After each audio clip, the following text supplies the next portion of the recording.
welcome to the show. I was standing the whole time I was listening to that thing. Yeah, good to see you. I'm Jeff Hawk. I'm the host of the New York Real Estate Power Players podcast. And in the program, we're going to cover real estate, technology, and social media. And I'm very, very pleased to welcome Charles Weinraub to the show today.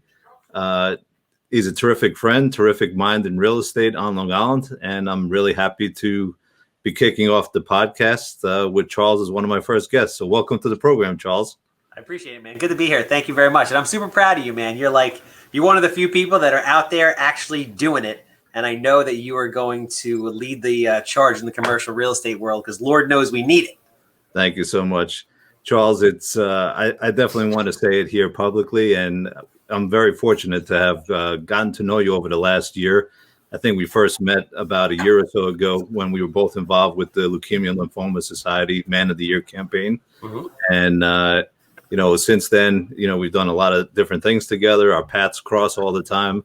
And you've been a great friend and great inspiration to me. I watch your work regularly, probably every single day. And it's amazing with the stuff that you come up with, from the outlandish to the education and everything in between. And it's been a real journey with you. So thank you for everything you do for me personally and the community. I think it's amazing. My pleasure. Thank you, man. That's great.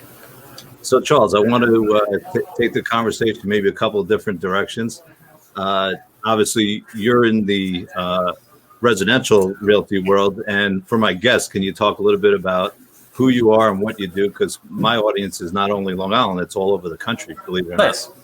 So I'm the self-proclaimed number one fix and flip investor on Long Island. So I'll flip anywhere from 70 to 110 houses a year. I also have a significant rental portfolio, and I do commercial development as well. So it pretty much runs the gamut from, buying a house, renovating it and selling it, building a house, dormering a house, doing subdivisions, fast food chains, assisted living facilities. We're working on all of it now. Non-performing note purchases. I mean, you name it, we do it within the real estate field. Yeah, no, it's amazing, and it's a huge amount of work to cover all that. Talk a little bit about what's going on specifically in Long Island. We've had so much movement because of COVID out to Long Island, and pretty much everyone that I talk to, whether they're an end user or an investor, what they're scrambling with is there's just a great lack of inventory. So how are you coping with that as an investor, and how are you kind of managing through that? I'm not really having that problem. So yes, I mean, it's true. That is definitely an issue. So obviously mass exit from the urban markets into suburbia. Thank God we're in suburbia. So if you do have properties, it's great. It's a seller's market, which is good. I always pride myself on doing a lot of different things. Like I just said, I cast a very wide net. Mm-hmm. So because I cast a wide net, I'm able to acquire a lot of deals. I've built an insane network of people that take care of me, and I've taken care of them.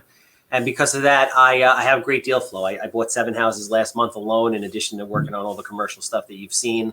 Mm-hmm.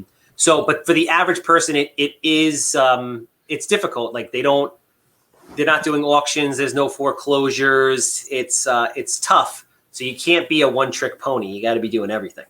Right. And I've definitely heard that from some other guys also. And I got involved with East Coast RIA.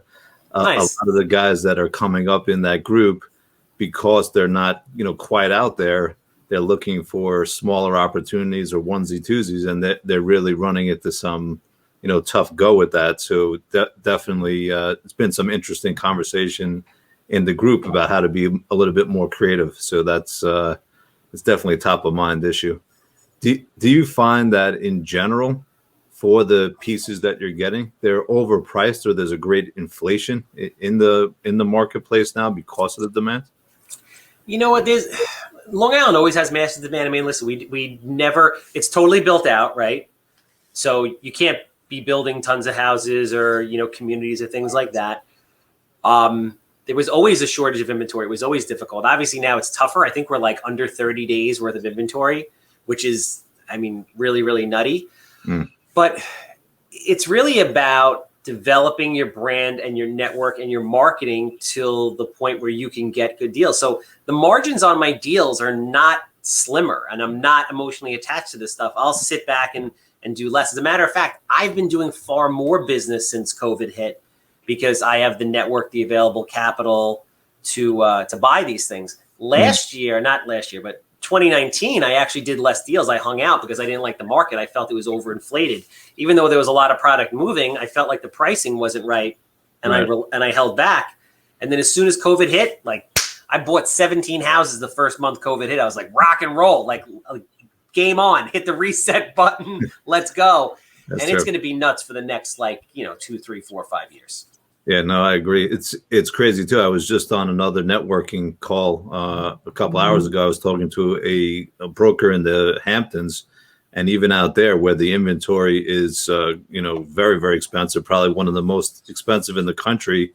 There's houses that are trading $400,000 over the asking price, and they're still getting, lines at open houses, which is kind of, amazing to me. 70 people going out there and looking to pick up a property. So the demand is across all the different classes. It's not even in the starter home. It's on pretty much every tier of the market out here, which is kind of fascinating to me. So I think you touched on a number of times, having the network and being able to get deals, and obviously a large part of your strategy is social media. So what I'm kind of curious about is, and I follow your stuff quite a bit, is how do you get the inspiration for some of the stuff that you do? And are you up at night thinking of ideas, or you kind of transactionally going about the day and like something just hits you? So talk a little bit about that. Listen, everybody has things that they're good at and things that they're bad at, right? Like I'm not the best person when it comes to organization, but I have a decently creative brain. And this stuff comes to me pretty easily. It's a mix of that and just everyday life. Like I always say to people are like, oh, I don't know what to put out. Da, da, da. I was like, your life is content, right? So anything that goes on, if you're having a conversation, like I did a podcast this morning with Manny, who had just won the Real Estate Protege. Yeah. And he inspired he inspired a mess of content that followed that podcast just based on the conversations I had with him. Or, I tell if you're a realtor, if you're a commercial agent, let's say a commercial broker, and you have a conversation with a prospective tenant who's looking for industrial space or whatever it is, think about the questions they're asking you and then jump on a video and make a video about, top 3 things that you should be aware of when renting industrial space. Oh, what's the market like in Nassau versus Suffolk? How's industrial compared to retail? Like there's so many things that you could come up with and just make content on. Yeah. It's one of the things that I notice in a lot of the content that you put out. Some of it is goes for the humor. Some of it goes on, the actual houses being worked on, which I always think is fascinating. I was a kid that grew up, watching This Old House and programs like that. So I always find that stuff interesting. Like when you're ripping out the bathtub or finding the mountains of garbage or whatever the case may be. But the part that I really appreciate, and I think many, many people get a lot of value out of, is the educational parts. And you spend a lot of time trying to, do some whiteboard exercises and really walk people through how to look at a deal or why you shouldn't do a particular thing in the business. And I'm kind of curious about that. In your story, you talk about you weren't a student, you didn't love, school so much, and now a large part of your content is short form teaching. So talk about that a little bit. I'm curious as to, why you have a strong pull for that and just sharing so much on the education side. So, I think from a kid who barely got out of high school, education is the foundation of everything. I just think, traditional education has just been failing people for a very long time. You have this rigid box that has been designed a million years ago. And there's a lot of people like myself and many people I also know that don't fit into it. With that said, you always have to be learning, because if you don't learn, you can't do. With that said, I always operate from a place of abundance. I feel that it's really important to give back to people. And through that process, as a byproduct, you're going to get attention and you're going to get opportunity just for being a nice guy. And then beyond that, it's like, listen, what's your legacy? Like I could go and buy a million houses or be a billionaire and be an a-hole. Or I could do that and I could help lift up a community, a group of people, and really affect change. I think it's important that we leave when we leave, we left it better than when we got here. Yeah, absolutely. I mean, I feel like that also. I had a long career in technology before commercial real estate, and I always loved to bring, young people up in that business, teach them, share, and I got so much satisfaction out of being able to take someone that didn't have so much knowledge or skill and coach them. I always felt like the skill is teachable, but you can't teach someone to be a nice person, right? So like when I was building teams, I would really look at the person and then I would look at the skill set. I'm like, all right, he's a great guy. I could fix the technical part. Yeah. And it was always interesting to me that I think there's so much value on team. One of the things that I appreciate, when you talk about your own business, you reflect a lot about it's not just Charles, and it's actually a very, very big organization behind you. And talk a little bit about that. So today, in your operation, you have obviously guys in the field working on the houses, then you have the permitting business, but how does it all run every day, and how many people are really behind the Charles Weinraub handsome home buyer brand? I mean, it's freaking pandemonium, bro. It's like, and it's still not enough. Like, we need to grow. I mean, we have 15 guys running around in the field, foreman, my father coordinating deliveries, construction guys running around, a 5-person permit team. Emily runs property management. Mark's our CFO, and he has an assistant. We got Levy cranking out video all the time on top of all the layers of subcontractors that we deal with. I mean, it's literally hundreds, if not like hundreds and hundreds of people that make this machine work, and we need more people. It's not enough. Is that been a challenge over the last year, getting particularly on the labor force with COVID and just so many homeowners in the market buying houses and many of them needing work? Is it a struggle to get the labor to be in the business? It's a struggle to get labor, not for any of those reasons. It's pretty much, I think the government's just completely screwing it up. Like when you're giving people money to sit at home and do nothing, then there's really no motivation for them to go out and work. Like if you're in construction and you're making, 40, 50, 60 grand a year, if the government's promising to give you money to stay home, why are you going to go freeze your ass off to go to work when you could just sit at home? It's really that simple. And that's really, you don't have to pay rent. Like if you don't have to pay rent, if PSE&G and National Grid can't cut your power off, if they're giving you free money, what's the point? Right. So it's really a mess. Yeah.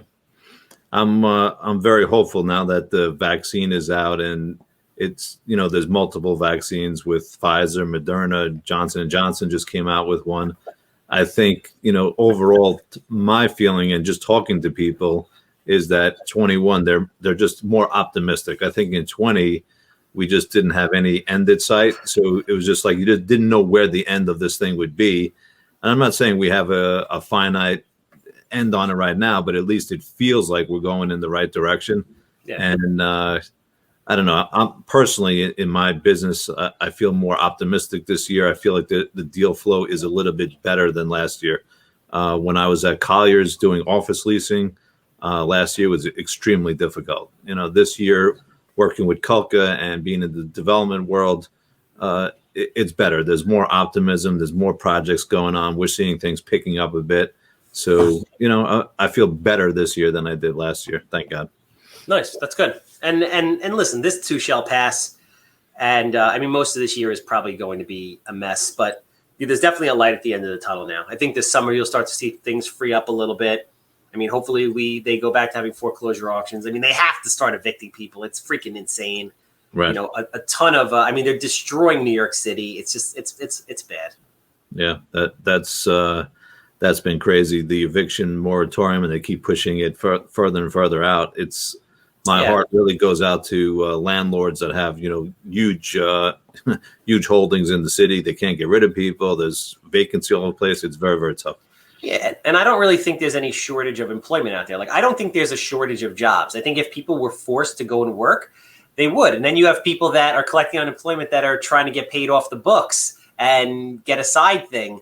It's a broken system. Yeah. Let's spend a little time talking about one of my favorite topics. And I know on one of your recent rants, you were talking about commercial real estate. And the commercial realtors' life and times in Charles's world is kind of interesting. So you have a taste of commercial projects. Yeah. You interact with commercial brokers at some interval. Yes. And I'm kind of curious about what you see looking into it as to why you don't like the way they operate, or what you think would make the ideal broker. And then I'll comment on what I'm trying to do to kind of respond to some of that, because I absolutely take it to heart, and I think there are ways to do it better. But I want your feedback as to why it deserved a Thursday rant about the complexity of commercial realtors and why they're not serving you properly. It's, they're not serving themselves properly. They're not serving their clients properly. They're not serving anybody properly, really, in my opinion. I mean, there's a very small group of them. And it's basically an antiquated boys club that needs, they're still operating over the old school mentality of let's keep it all to the vest. Let's not share. Let's not educate. I don't want anybody to steal what's mine. Mm-hmm. And they're doing everybody a disservice, including themselves.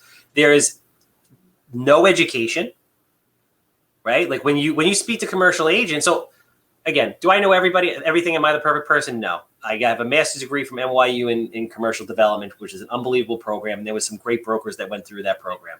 Sure. If you're really going to operate on a super high level as a commercial broker, you really need to understand the needs of developers, investors, builders, your clients, your tenants, etc. You really need to get a level of education like that, or something close to it, and really to be able to understand.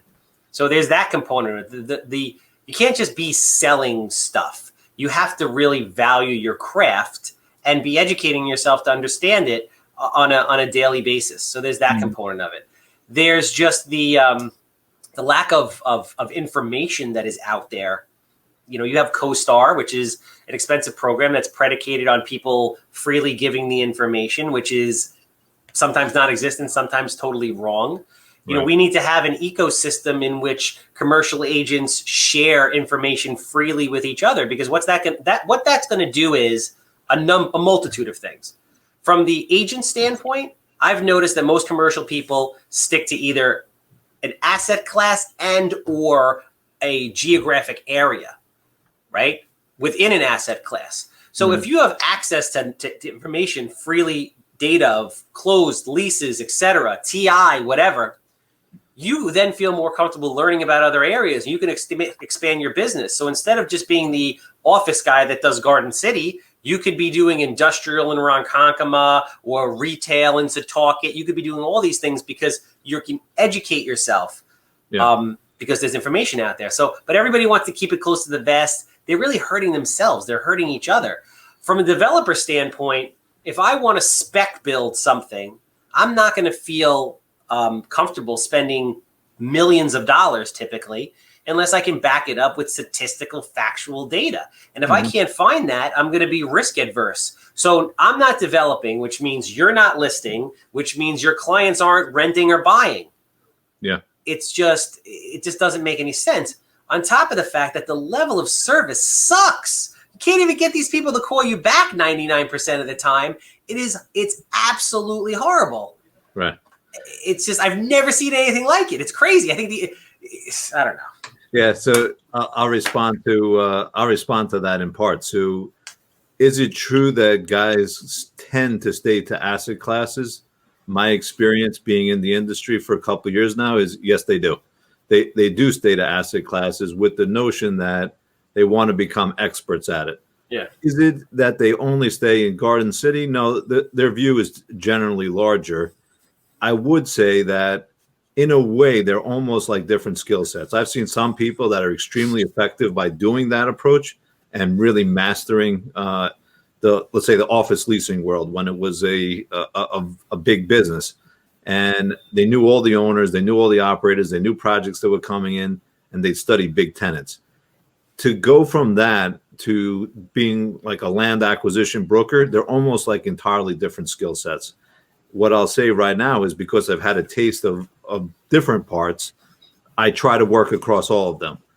I work across all of them because you never know who you're going to run into and you never know what they need. And sometimes the guy that's buying an office from you today is the guy that needs an industrial building tomorrow and maybe a developer the year after. So there's a danger in staying in one class, I believe. Yes. And it's you could be more valuable to your client if you could cover more. As far as how brokers work with one another, generally, I think it's been okay. Meaning that when I call saying that I'm a broker and I need service back, I do get response. I think partly because people see me a lot. I'm on different channels. I'm in different places. I'm talking to a lot of people. And like you, I generally care about how people perceive me. So I try to do the right thing by other people, and I generally get good response. Is it as good as I'd like? No, sometimes I'm chasing after people, and I think it's crazy because I have a client that's on the other end that wants to do a deal, and I can't get a call back.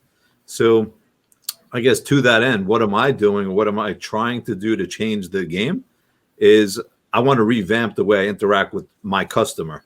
And to that end, I'm developing a web portal product so that if I was working with Charles, you can put in very clearly what your requirements are, where you want to buy, what you're buying for, your time horizon, and being very, very specific. I think that's one of the greatest struggles in the business when you start interacting with someone. They're generally very generic about what they want. I need a warehouse. And then, you go a layer deeper. Where do you need the warehouse? How big?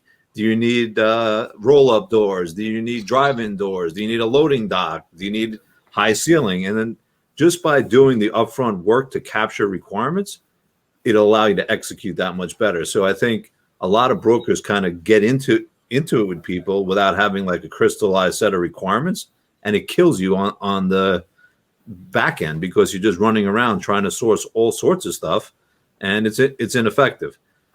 My further idea in the portal is once I identify properties, I want people to be able to schedule which ones they want to see, comment on which ones they don't want to see, and then ultimately be able to transact in the portal, do the letter of intent, do the contract, do the other paperwork so that, it's a self-contained experience.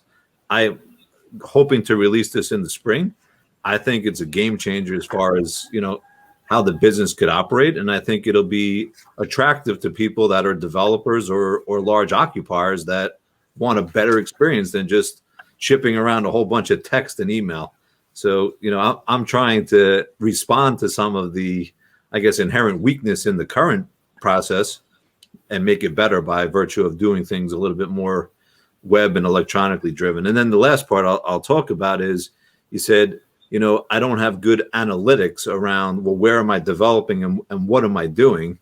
And, to that end, I've been studying a number of products that I'm actually very excited about that are AI products, artificial intelligence, that will look at the zoning code, will look at the population growth, will look at job growth, and, be able to share back to a developer, hey, these are good areas to develop a project in, and be able to paint a holistic picture as to why that is. So, again, that's for me well beyond CoStar. I'm going to other products to be able to find stuff like that to be able to deliver that level of service. But again, that's the type of practice that I want to have. And I think it's different than the traditional brokers. So I guess bringing it full circle, when I heard the rent, I was like, please, help's on the way. Don't do another rent. Wait. I'm going to show you something. I'm going to make it better. I promise. No, without a doubt, man. I do listen and I take it to heart. And listen, tech is, real estate is literally a dinosaur from the way that, construction happens up until my buddy at SQ4D just reinvented the wheel. Yes. To, real estate technology.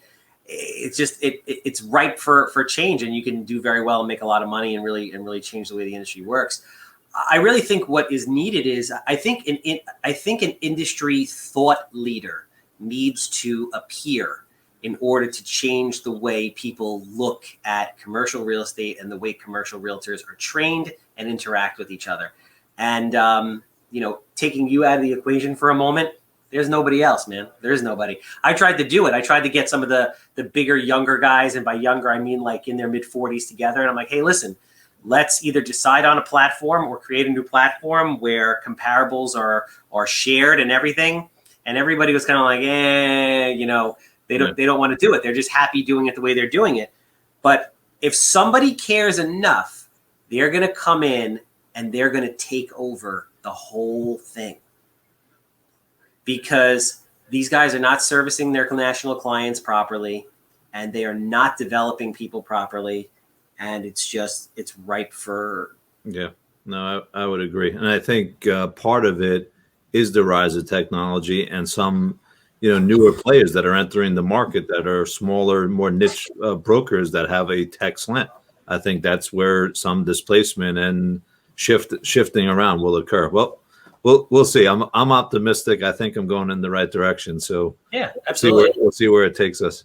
But from are you thinking about going the brokerage route? Are you looking to expand and bring in other agents, commercial agents?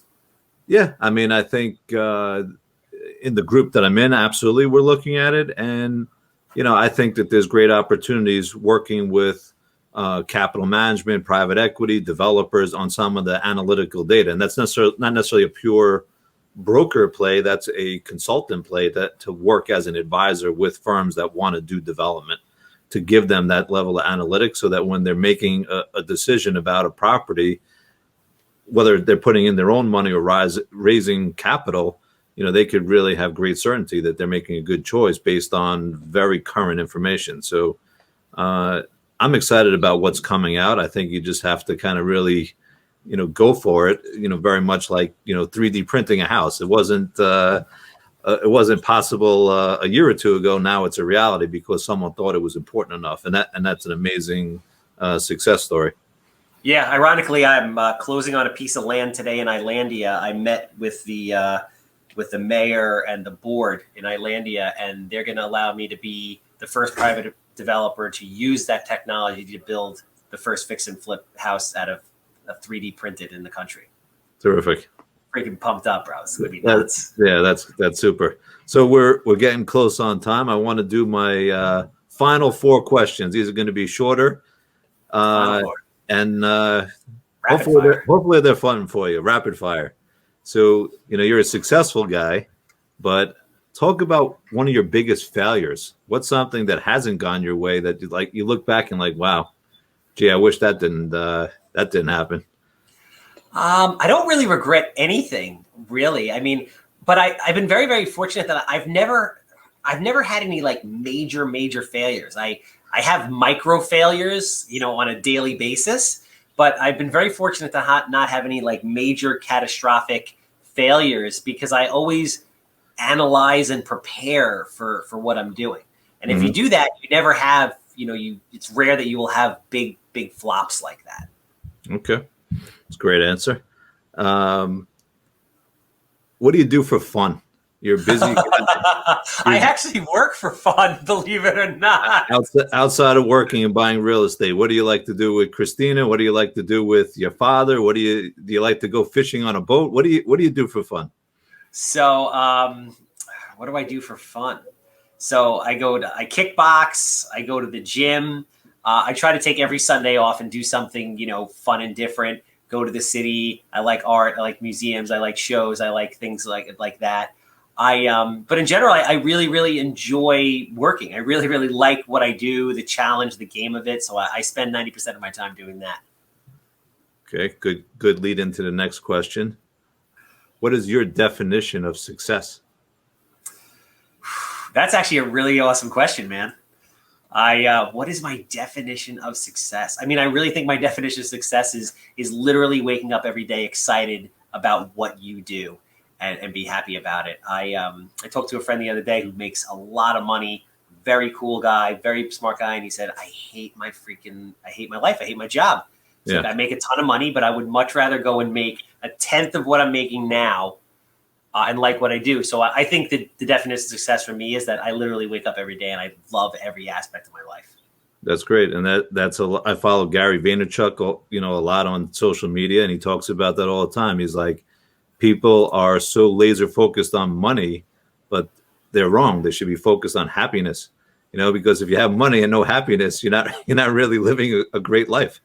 So happiness I place a high value on personal happiness also. And I think that's great advice. And then the last question is, what is the lasting impact you want to make on the industry? What is the lasting impact I want to make on the industry? I mean, I think I'm doing it right now, man. Like, I think respectfully that I am a very big driving force in the ecosystem of Long Island real estate. Mm-hmm. I do. I think I am encouraging people to get into real estate, to do deals that they wouldn't. I'm referring them to amazing people in the industry. I'm pushing them to be outside their comfort zone. I genuinely feel like I am supplying education and motivation that is changing the lives of people on Long Island right now. Yeah, and absolutely. And when I saw you the other night at the event with the real estate apprentice, and they were talking about like the value of education, I turned to you and I absolutely felt like what I wanted to say was, I don't even think you realize the impact that you have, because it's so far reaching. You're helping so many people. And I think you're doing it in a kind and generous way. And it really resonates with a lot of people. There's no arrogance. It's just like, hey, let me help lift you up. And I think that's really, what I love about you the most is that you really genuinely care about people and you believe that everyone could succeed. It's not a, only me sort of thing. It's, rising tide lifts all boats. And that's I think that's a real gentleman in my opinion. Thank you. And the irony, I really appreciate that. And the irony to all of that is, when you selflessly give to people, everybody does better, because it just creates so much more opportunity for everybody, as Sure. compared to the old school mentality of, if I don't share, then I'll get to, keep all this. It doesn't. If I'm lifting up you, and now you have opportunity based on the things I told you, you're going to come back and share opportunity with me, which in turn gives me more opportunity that I can share with somebody else. And it just lifts all of us up. Yeah. I think that's an interesting comment. You were talking a lot about, and I've heard it in some of your other social media, how you were saying, it's been such tough times with COVID over the last year, and you're happy to see agents and brokers on the residential side being a little bit more collaborative and really working together to help one another, and the value of that. And like the fact that you even perceive that that's going on, I look back at that and I was like, wow, that's kind of interesting that you even feel it now. So yeah, I think you should feel energized that maybe that's coming from some of the goodness that you're putting out there to really show people that it is okay to share information. 100%. Absolutely. So I'm going to put your contact information on the banner here. Let me get it. Let me show it. And if people want to reach you on any of your other channels, where could they find you, Charles? I'm on every channel. I'm basically haunting everybody's life at this point. So it's Twitter, TikTok, Instagram, YouTube, LinkedIn, you name it, I'm on it. I have a text platform as well, which is on my website. You can tap into if you have any questions for me in regards to anything real estate related. I'm happy to answer those for you. I'm just here to help, and I hope we all can, make some money and have a good time doing it together. That's perfect. Thanks so much. And I'm Jeff Hawk. If you need to reach me for any commercial real estate or technology needs, 516-636-6600. Happy to talk to you as well on that. And that's a wrap.